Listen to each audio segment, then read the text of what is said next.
it's a work in progress. And really any piece of legislation can be a work in progress until it's signed into law. So it's what we've communicated to the body by striking title is that this document is a work in progress. Tonight, we're closely following bills making their way through the Capitol. Multiple lawmakers say one would require an ultrasound video to be shown in high school, and this bill advanced to the House floor. The lawmaker behind the legislation tells us parents would have to opt their child into this curriculum if her bill passes. Fox 25's David Chasanoff joins us now after speaking with State Rep Emily Geis. David, I hear there's some concern about showing children this video. Yeah, Adam and Wendy, that's right. Some are worried this could lead to students watching an anti-abortion video called Meet Baby Olivia. Geis tells me she's not recommending that video and says it would be up to a school district to decide what to show students. House Bill 1603 requires that we teach fetal education in Oklahoma public schools. Lawmaker Emily Geis says this would partly entail showing high school students an animated ultrasound video, which some are afraid could mean showing them anti-abortion content that lawmakers in other states have proposed called Meet Baby Olivia. I actually didn't even know that the Baby Olivia video existed until after I wrote this legislation. This piece of legislation that we're writing, the Meet Baby Olivia video, would actually go above and beyond what we're asking here. Geis says if a parent isn't comfortable with their child learning about human growth and development, they don't have to sign an opt-in form. We would like parents to be a part of that conversation. The bill states those who do opt into the curriculum are required to complete the course to graduate. So the way we've written it is if a parent chooses for their child to not go through this, then they are exempt from the graduation requirement. Lawmakers on the other side of the aisle, like State Rep Andy Fugate, say they have concerns about how the bill is written. The bill includes language that creates another graduation requirement, and we do have to ask ourselves, why do we keep imposing additional requirements on our students? Fugate adds that state leaders aren't prioritizing what they say is important to them. I keep hearing from colleagues that we're interested in reading, writing, and arithmetic, but it seems like we're interested in just about everything but that when it comes to mandates. Even though the bill advanced to the House floor today, the title was removed from the bill, which means it's still in progress. Geis tells me she plans to have more conversations with lawmakers about any changes to consider. Reporting in studio, David Chasanoff, Fox 25 News.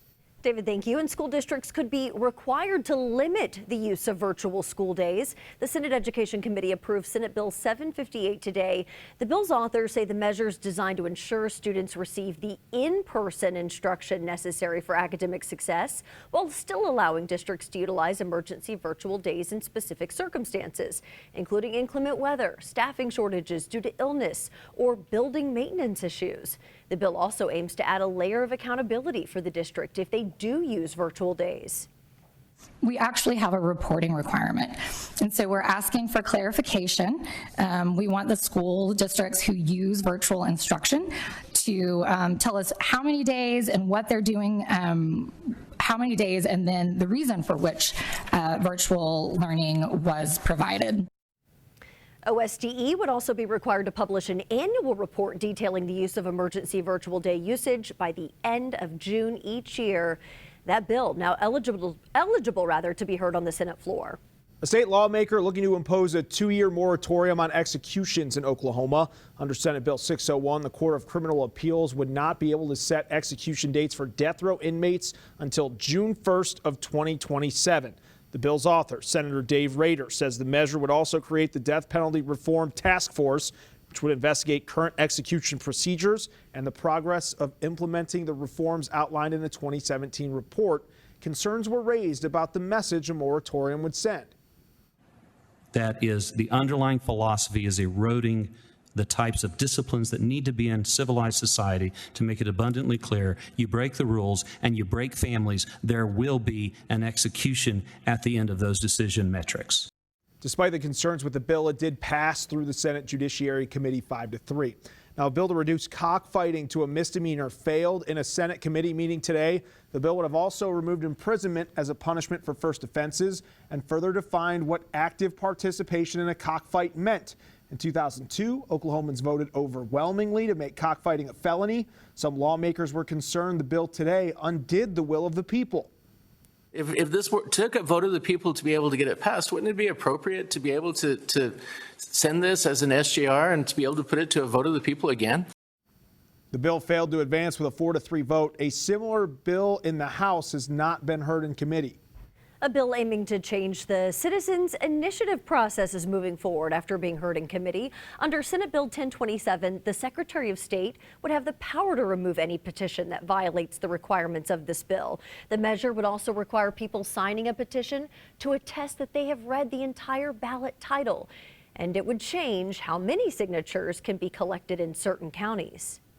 We've run this bill to try and put reasonable guidelines, reasonable suggestions on how we can make sure that there's transparency and force these signatures out to get to more Oklahomans geographically. That's all that it is.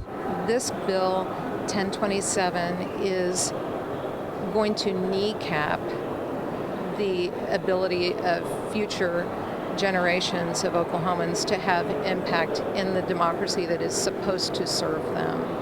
And I think that what we need in Oklahoma are more choices and more access and more transparency so that people don't feel frustrated and left out of the process. The bill advanced out of the committee in a 7-2 vote. It is now eligible to be heard on the Senate floor. State officials are looking into long-term funding solutions for Oklahoma's mental health lifeline. This after a bill to help fund 988 failed to pass. Fox 25's Ryan Stockett spoke with the state lawmaker who proposed the bill and a mental health advocacy group about securing funding for the emergency hotline. Right now, around 6,000 individuals use the line a month. And I think in 2024, around 39,000 people received help from 988. Last week, Representative Arturo Alonso Sandoval proposed a long-term funding bill, House Bill 1911 for 988, Oklahoma's mental health lifeline, in the House Public Health Committee. He says this bill would add a 5-cent telecom fee, meaning that every month, every phone line in Oklahoma would be charged an additional 5 cents to fund the 988 Suicide and Mental Health Crisis Helpline. The bill didn't pass, but Alonso Sandoval says he still wants to get the conversation started on long-term funding for this service. Right now, we do have temporary funding for 988, and there's no guarantee that we'll have more funding. And given the current administration that's only making more and more cuts, there's a very low chance that we will have funding available for this program after next year. Jason Musgrove, the public policy coordinator for National Alliance on Mental Illness Oklahoma, says that the current funding structure for 988 is set to end at the end of the 2026 fiscal year. It's currently being funded by a contract that we have in conjunction with the federal government and Solari, which covers a lot of the cost to fund this program. And it was meant to get off the ground over the first few years, and then the state would find the space in their budgets to cover it themselves, and that time is quickly approaching. But some state lawmakers think next year's deadline gives them enough time to discuss funding later. If there's enough funding to get us through the calendar year 2026, I mean, is this something that we should really look into potentially next year in order, because it sounds like we have funding to get us through the next fiscal year. Ryan Stockett, Fox 25 News. We reached out to the Oklahoma Department of Mental Health and Substance Abuse Services, which manages 988. Commissioner Ali Friesen gave us a statement saying they appreciate Representative Alonso Sandoval for highlighting the ongoing need for future funding to support 988. And current funding remains in place, giving them another year to secure the necessary resources to sustain the program. The Senate voted to approve the mental health consent decree, reducing wait times to treat defendants who have been declared incompetent to stand trial. The consent decree resolves a 2023 lawsuit against the Department of Mental Health and Substance Abuse Services after the agency violated the due process of rights of pretrial defendants in state court proceedings. The agency now will work with experts and community leaders to improve competency restoration services. It now goes to the Secretary of State's office to be filed. Attorney General Gentner Drummond supporting the Senate's approval to advance House Concurrent Resolution 1004. He says the passage of this resolution is a major victory for Oklahoma and is grateful to move forward on improving the state's restoration services and administering long overdue justice.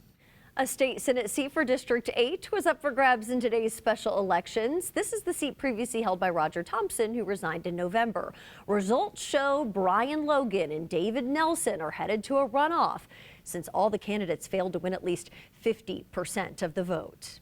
And that was your Big Story Breakdown tonight. You can learn more about the bills being considered during this legislative session on OKCFox.com. You can find our previous Big Story Breakdowns. Head to our YouTube channel or scan the QR code and search OKC Fox.